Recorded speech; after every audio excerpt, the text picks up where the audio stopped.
السلام علیکم ورحمۃ اللہ وبرکاتہ۔ اللہ کے نام سے شروع جو بڑا مہربان نہایت رحم والا ہے۔ آج کا وظیفہ بلڈ پریشر، شوگر، فالج اور بواسیر کے لیے ہے، اور بہت ہی یہ اکثیر عمل ہے۔ انشاءاللہ تعالی اس پر عمل کرنے سے انشاءاللہ تعالی آپ کو یہ کسی کے لیے آپ کرتے ہیں، انشاءاللہ تعالی اس مرض سے نجات ہوگی انشاءاللہ تعالی۔ تو ویڈیو میں آگے جانے سے پہلے آپ سے گزارش ہے کہ اگر ابھی تک آپ نے ہمارے چینل JSSR اسلام کو سبسکرائب نہیں کیا تو سبسکرائب کریں، اور ساتھ میں بیل آئیکن کے بٹن کو بھی دبائیں کہ آپ کو ہماری نئی آنے والی ویڈیو کا نوٹیفیکیشن ملے، اور ثواب کی نیت سے دوسروں کو ویڈیو کو شیئر بھی کریں کہ وہ بھی اس سے فائدہ حاصل کر سکیں۔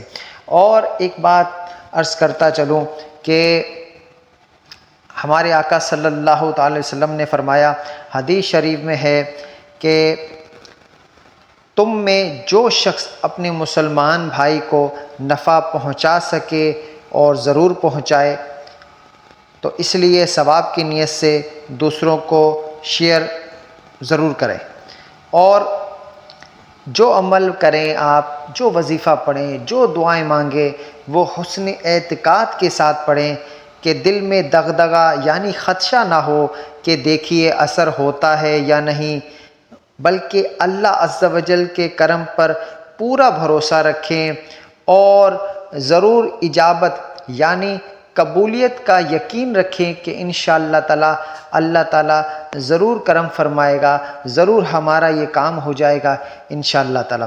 تو چلتے ہیں وظیفے کی طرف کہ اگر کسی کو بلڈ پریشر، شوگر، فالج اور بواسیر کا مسئلہ ہو تو یہ کریں کہ بعد نماز عشاء سورہ قریش کو 111 مرتبہ پڑھیں۔